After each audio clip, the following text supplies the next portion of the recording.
আসসালামু আলাইকুম। আমার কাছে সবথেকে বেশি ইদানিং যে প্রশ্নটা আসতেছে সেটা, আপু ব্রাহ্মা মুরগি কতদিনে ডিম পারে আর কতদিনে ডিমটা ফোটে। তো সেটা হচ্ছে যে ব্রাহ্মা মুরগি আপনার যদি যত্ন হয় বা সঠিক পরিচর্যা হয় তাহলে 6 মাস থেকেই ডিমে আসে। আর যদি একটু অবহেলা হয় বা পরিচর্যা কম হয়, তাদের শরীরে খাবারের ঘাটতি থাকে, যে কোনো ঘাটতি থাকে, সেক্ষেত্রে সেই মুরগিগুলো দেখা যায় 8-9 মাসেও ডিমে আসে।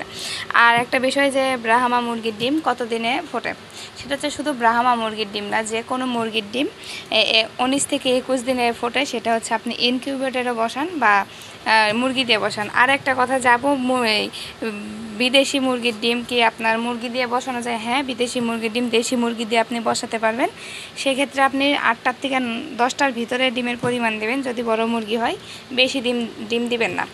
আর আপনারা ইনকিউবেটরে যদি ডিম দেন তাহলে আপনার এই যে দিনে 3-4 বার করে এইভাবে ডিমগুলো উল্টায় দেবেন। আর সেই ক্ষেত্রে এই যে এই লেখাগুলো হচ্ছে ডিমের পিঠ উল্টানোর জন্য, যে এতক্ষণ আমার একদিকে পিঠ ছিল আর এখন আমি উল্টাইয়া এই যে একের বিপরীত পার্শ্ব দিতে পারতেছি। এই ক্ষেত্রে দেখা যাচ্ছে যে আমার মুরগিগুলার ডিম আমি সঠিকভাবে উল্টাচ্ছি কিনা সেটা দেখা যাবে।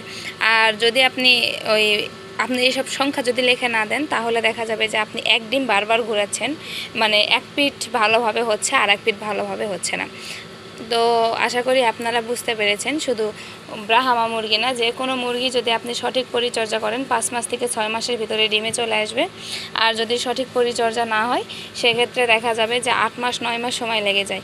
আর মুরগি দিয়ে আপনি বসাইতে পারবেন দেশি মুরগি দিয়ে ইনকিউবেটরে, এই যে সব মুরগি দিয়ে বসান আর ইনকিউবেটরে বসান, একই সময় লাগবে। তো আশা করি আপনারা বুঝতে পারছেন। তো এর পরে আপনাদের কি প্রশ্ন আসে আমাকে কমেন্ট বক্সে জানাবেন, ইনশাল্লাহ অ্যান্সার দেওয়ার চেষ্টা করব। আসসালামু আলাইকুম।